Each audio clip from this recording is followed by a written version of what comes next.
A lot of people don't really know where to begin starting with their planning. And just there's a lot of unknown, honestly. That was not a smart decision and I really don't recommend it. Hey everybody, what's up? Today I'll be answering more of your frequently asked questions about moving to New York City. The topics I'm going to cover in this video range from more details on how I got an apartment without having a job when I first moved here. We're also going to talk about ways that you can prepare for your move. It's going to be helpful for those of you who don't really know where to start in your planning process or are just really anxious and overwhelmed about the entire thing. The first FAQ video goes over more of the rising crime and safety, how to find roommates. I give you good resources for that, where to find cheap rent, cheap safe places to live for families, and a little bit about the airport. So if you have any questions about those are still frequently asked to me, but that other video explains all those in detail, so go check that out if those are any of your questions. Please keep asking questions so I can keep making these videos. Next week I'm going to be going over how to work the subway system, just how to navigate the city in general, and then I'm going to give you a little bit an overview on my opinions on the neighborhoods. So keep an eye out for that. I know that one is highly requested. All right, so long intro over, take a breath, grab some water. I'm doing that. So the first FAQ I want to address is actually a little bit of a clarification. People are asking me all the time how I was able to get an apartment if I didn't have a job, if I didn't have money. And I want to clarify that that was not a smart decision and I really don't recommend it. And I'm not proud of the fact that I barely made it by. My decision to move to New York was pretty spontaneous, but how I was able to pay for things when I got to the city is I had a credit card and it had a 5K limit on it, but I maxed that out pretty quickly and that was a huge weight on me for a really long time. So while it is possible to be like, yeah, you could pick up your life and move here tomorrow if you decide today. Yeah, it is possible if you don't have a cushion, a financial cushion, but the extra credit card debt set me back in a lot of ways and I don't wish that for you. So basically it was mainly possible for me to do all of those things just because of the lifestyle that I was wanting to have. I knew I would be seeking a waitressing job because that was the experience that I've had prior to New York. Because that's the type of job I was looking for, I couldn't find a job before I moved to the city. So therefore, I knew I couldn't lease an apartment because I didn't have the income to do that and I didn't have a guarantor option at the time. And as we established, I was using my credit cards to pay for food, living expenses, toiletries, all of that stuff in the meantime until I got a job. Because of that job situation, I was looking for accommodation that didn't require an income or a credit check, and that was what subletting did for me. All of my accommodation was short term because I could never get a lease because I never had a guarantor. So that's why I moved around so much. And when I was subletting, all that they required was that I put a deposit down and that was it. So my searching process for apartments, for a job started right when I got to the city. And I really couldn't do anything else before that. And that was really only made possible because I had a couple of friends that were able to let me stay on their couch for a couple weeks. So within the first month, I did end up being able to move into a room in an apartment with a couple people I met on a Facebook group. The thing is, the process is super situational because if I was seeking a corporate job, I might be able to look for one of those before I got to the city and interview virtually before I got to the city. So that way I knew right when I got to the city, I could begin my job and have that proof of income so that I could lease my own apartment if that's the route you're looking for. It really just depends on your lifestyle.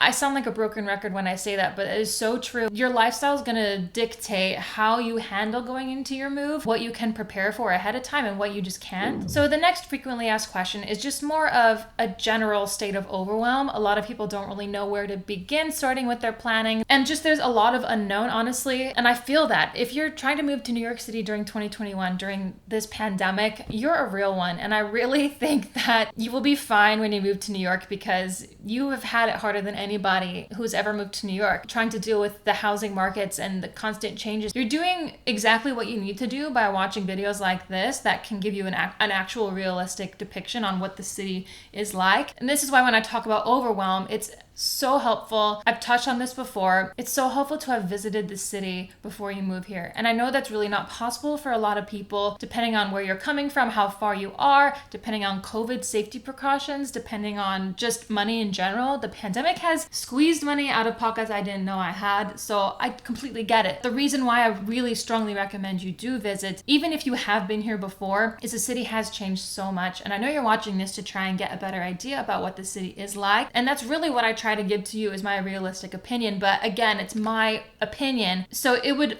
obviously be more helpful for you to be here and decide for yourself if this city, how it is now, would be a place you would actually want to live. It is tempting to just look at larger YouTubers and people who can afford to live a fancier lifestyle and think that that is what you're going to experience too. And for some of you, it may be, and that's great that they do. Like, honestly, if I had that kind of money, I probably would live in a nicer building. I would probably spend more money going out, and there's really no judgment on how they live their life, because I know I would probably do it if I had that money too. But I'm assuming that most of you who are watching this are more on the budget side of things. And so that lifestyle is extremely expensive. I just don't want you to have expectations coming into moving here and then you just feel disappointed when you're here and then you're just unhappy. So that's why I just really recommend you coming here. But I understand if you're not able to do that. But another way to be a little less anxious about the whole thing is to save. And that's something you can do right now. If you don't have part of your income that you can put in a savings account for moving, I'm just going to be brutally honest. Like, you need to get a second job. You need to expand your streams of income. I suggest that you come to this city with around $10,000. And I know that sounds like a lot. It honestly really goes fast when you get here. I'd say like half of that, maybe more, would be used on maybe a broker fee if you're using a broker to get an apartment. And yes, broker fees are not illegal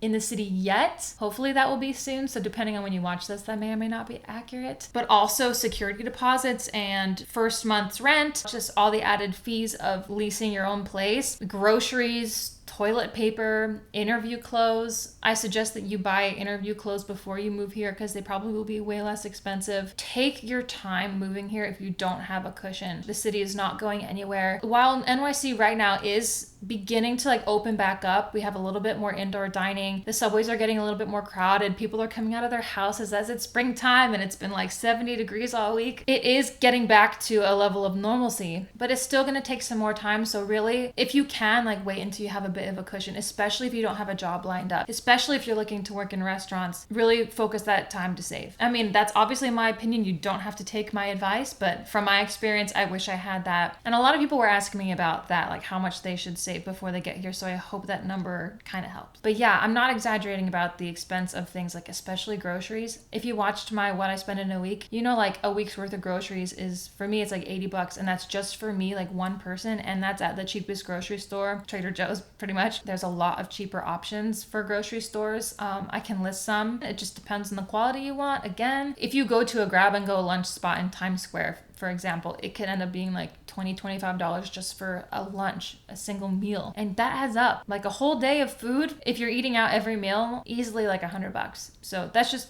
to give you an idea. But in anticipation of your move, take this time to take inventory on everything you own. Evaluate if there's any changes in your lifestyle that you want to make. If you've ever been on Pinterest looking at like cute minimalist NYC apartments and you've ever thought to yourself, wow, that'd be so nice to like live like that with not a lot of stuff, becoming a minimalist before moving to New York City is great. Really take your time writing down all the furniture you have, going through all of your clothes, really taking the time to decide what you want, what's in your maybe pile, what's in your throwaway pile, and getting rid of as much as you can to save in fees for mailing stuff. Because when you get to this city, there is an option for IKEA, but the IKEA is pretty far away. It's like all the way out in Red Hook, Brooklyn. I think it's Red Hook. It's quite a ways away. And yes, they do deliver. I actually used to go to the IKEA and take a taxi home, but then the delivery ended up being like the same fee as it would be to load everything into an Uber. So I just decided to deliver. So it is an option. IKEA is a pretty affordable option, but there's also Stooping NYC and Kerbler NYC, which are two Instagrams you should definitely follow if you're thinking of moving to NYC. Basically, they post like random furniture items that are out on the street. And this became really popular during the beginning of quarantine and the pandemic, when a lot of the more wealthy folk were leaving the Upper East Side and like lower Manhattan area because for whatever reason, they didn't want to sell their like nicer furniture. So they left it on the street. And so someone made an Instagram account about it. And I think they made the account a while back, but it just started gaining traction during the pandemic. And those things you can find on the street are amazing, but I wouldn't rely on it to get furniture. I've tried to like grab a couple things, but it can go in like minutes, and I haven't had a successful stoop yet, but I'm hoping one day I will. So you can have some fun checking it out. Make sure to turn on your notifications for that. If you're like happen to be close to something, you can just run and grab it. But another thing you can do while preparing to move is to make a master list of everywhere that you need to change your address. All my subscriptions, all my loan websites, all of my like credit cards or bank account, like Everywhere that I would need to change my address online, especially if I'm going to be getting like important mail sent to me, I would definitely not want that to get in the wrong hands. But actually for my first 3 or 4 years, I had all of my important bank statements sent to my mom in Oregon because I ended up living in an apartment that didn't have a mailbox. And so no matter how important your mail was, it was just literally on the floor when you open the door. And it wasn't a safer neighborhood, and I trusted the building management, but I was like, I don't want that to even be a possibility for someone just to like reach down, see my bank statement and grab it. So until I got this studio apartment, my address was set to my mom's house, like all the way across the country. If you have that option, I might recommend doing that, but there's options for obviously for like forwarding your mail and changing your address on the USPS website. While you're waiting to move to NYC, brush up on your interview skills and perfect your resume the best you can. Whether or not you're interviewing before you move here or you're waiting or you have to wait to interview until you get here, it can't hurt to be over prepared in that way. Basically, you would just be setting yourself up for when you arrive in the city, you can get that ball rolling so you can get that job ASAP. That's what I want for you, especially if you're staying in an Airbnb or hotel and have to pay a little bit more than you normally would having to rent somewhere. I found TikTok is a great reference for this. If you get on that side of TikTok, the job interview TikTok, they have some great questions on there to ask at the end of interviews. And if you are more focused towards the service industry, search hashtags on Instagram like NYC restaurants, NYC nightlife, New York City food group kind of stuff so that you can see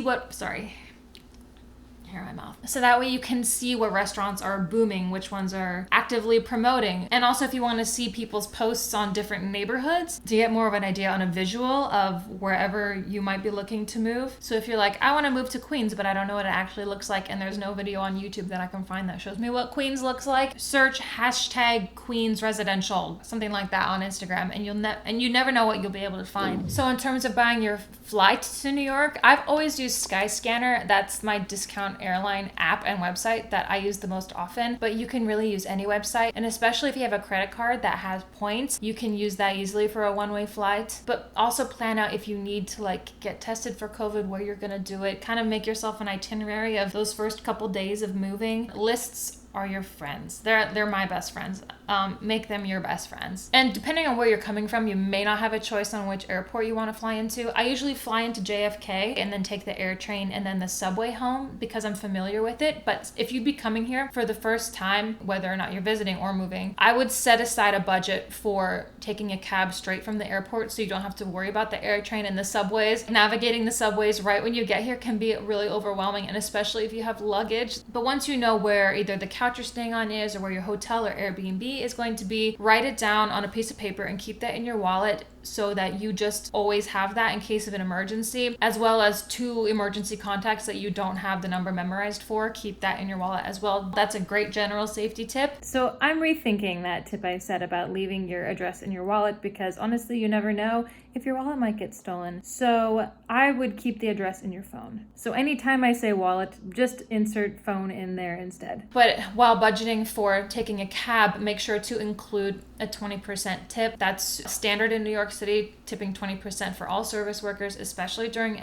the pandemic. But it can be like $70 to $80 around there to get from the airport to where you need to go. It honestly really depends on where you're going, but I would set aside around $70 to $80 to do that, especially if you're flying in at night. And I also recommend getting a one-way flight from wherever you're coming from to NYC, because when I moved here, I ended up staying overnight in the Minneapolis airport, and I almost lost my luggage. I thought it was just going to completely bypass my stop in Minneapolis, but I was like, I should double check that. So I went to the carousel, and there I saw like my suitcase was the only one still circulating, and I was like, wow. I'm giving you all my best travel tips right now, honestly. Just make sure to double check if your bag needs to be picked up in between flights, especially if you're staying the night in an airport somewhere. I just want to reiterate to get excited about it. Make a vision board. Go on Pinterest, save some pictures to a folder, make a cute little background on your iPhone or on your laptop to keep you inspired and excited. And hopefully over time, the excitement will replace the overwhelm, and then you'll just be like ready to go. So I hope this video was helpful for you as you're preparing to move. I hope it makes you feel a little more at ease. Feel free to share this video with anyone you think could benefit from it. If you want to tag me on Instagram so I know. And if this was helpful, make sure to give this a thumbs up. And if you haven't already, make sure to subscribe, hit that notification bell so you don't